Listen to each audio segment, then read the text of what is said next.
when you pick off QB1, people pay attention, and clearly this guy right here has done that, and he did it on day 1 of practice here in Oxnard, California. Year 2 defensive end Marshawn Kneeland. Now, Marshawn, I obviously have to kick things off with asking about that play. What did you see from that play from Dak? It was a good play. Obviously, the coach give us a lot of freedom to make, our own decisions. So in that specific play, I give a little drop back, fade like my eyes up the field, and then, give a little turnaround, and ball's there. Are we kind of getting a defensive end that can drop into coverage as well? Are you adding that to your tool bag? That been in there. I go back to Western Michigan. That been in there. I feel it. Well, what else has been in there is the fact that, your ability to, stop the run, right? Disrupt the quarterback, and that, was on display in year 1 for you, your rookie season last year. But obviously, you dealt with some injury, and obviously didn't get as much playing time as you probably would have liked, just being a rotational piece. How would you assess year 1 for you? It started off decent. Obviously, I wish I could have made more plays. Just being a rookie, I had a lot, outside stuff going on. But I feel like as I really started to develop and understand the game and started slowing down already as a rookie, then I got injured. So it was then after that I was, battling the injury, battling the maybe getting 2 reps a quarter. That's tough also mentally for you. Yeah. How were you able to kind of deal with that, and what have you taken from year 1 and trying to implement in year 2? I didn't let it affect me too much during the season, just because I knew that the only reason they didn't want me to just go straight back out there and get a lot of reps was because they want me to, have a good career and not, perhaps go back out there and re-injure something, and then now everybody's like, oh, he might be injury prone and this and that. So, always stay positive in that light. And, looking forward to this year, I'm just, looking forward to be mostly healthy and, being able to still, get off the ball, just work my craft a little bit more. We got a lot of great guys on the team to be able to work off of, so that's going to be fun. We're going to get to that in just a second, but still sticking with you, obviously the goal is to stay healthy. What have you done to ensure that this offseason and now going into, day 3, day 4 of training camp? So I did a lot of stuff, obviously a lot of PT. I did training, nervous system training with Dr. Sean out in Arizona, which, is relatively new, but hey, I feel like it's paying a little bit off, so it just helped, the body be able to respond and stuff like that. I went to get stem cells with Origins. I know a lot of guys, know about that, so it should be good. What else did your offseason look like in terms of, your game, how you can kind of take it to a next level in your second year as a Dallas Cowboy? Better in my, get off, my hands. I know I know you're not supposed to look at the comments and stuff like that, but I see them.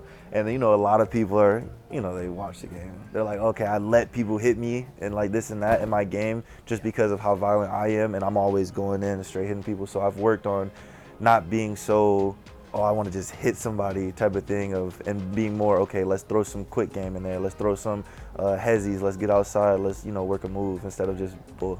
I like to call it a little razzle-dazzle. Yeah, We're going to add that in there. Yeah, no, for sure. You talk about being aggressive, add some quick game. That's somewhat of what Eberflus is asking out of you guys. What do you like about this Eberflus system?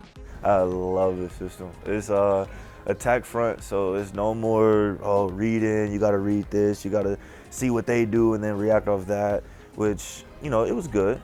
But now it's all that's out the door. You just don't think, just run, just play. And obviously, I told you before, he's give us a lot of freedom to, do what we want, basically, while it's still designed in the scheme of the program. But it's also you can do that, or you can win this way, or you can win this way, or you can change it up and go like this. So it's you give a lot of options to win and let players play. There's been a lot of, obviously, talks of Micah Parsons, his contract, the return of Sam Williams, and then you have a guy like Dante Fowler who had the year that he had in Washington. But how do you kind of use flying under the radar as a technique for success for you? I like it because, I'm not all the way out there where everybody know my name, but so it eliminates a lot of, distractions that some of them might have where they can't go on social media without somebody or seeing something. So it's where me is I can go to the random store and be chilling, nobody knows me, so I'm cooling. Okay. But you're obviously looking to make some noise in year 2, though, Oh right? yeah, of course. Like, like I'm obviously looking to help the team make plays and, better my craft and stuff like that. But yeah. What does a successful year 2 look like for you? Just me being healthy, being able to just go out there and make the most of every opportunity that I get. I've never been a real big focused on stats type of guy. Like even in high school, going back all the way then, it's just like I go out there, make the plays I can make, and try to make more. But I'm never stat chasing. I'm never like, oh, I gotta get a sack this game. Or I gotta make a TFL. I gotta this and that. It's like, nah, like stay cool, stay level-headed, do what you can, but don't jeopardize the programs.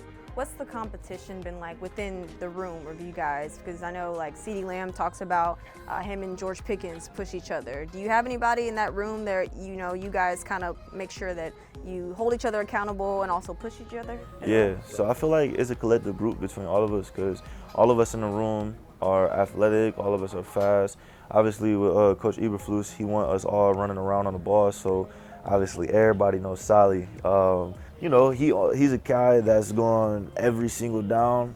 Ball's thrown, oh, he turning and running 20, 30 yards down the field. So I'm like, okay, he's a D tackle. I gotta go chase him. You know what I mean? I can't get passed up by him. So I think just that. But there's all my dogs. But like, we all push each other. We all gonna help each other get better, and that's what it is. What's been a point of emphasis or goal that, Aaron White-Cotton or Matt Eberflus have had for you specifically? I think this year, I'm gonna play inside a decent. So they got that for me, as well as, just challenge me on that. Now, obviously, not too much of a run. But, like, it's a game plan that's just, where I'm going to be at. I'm going to be all around on the field. So they're challenging me to learn this position, learn this position, learn this position, because they want me to be versatile, to be able to go anywhere. Versatility. Looking forward to seeing that this year in 2025, and best of luck to you, man. I appreciate it. Thank you.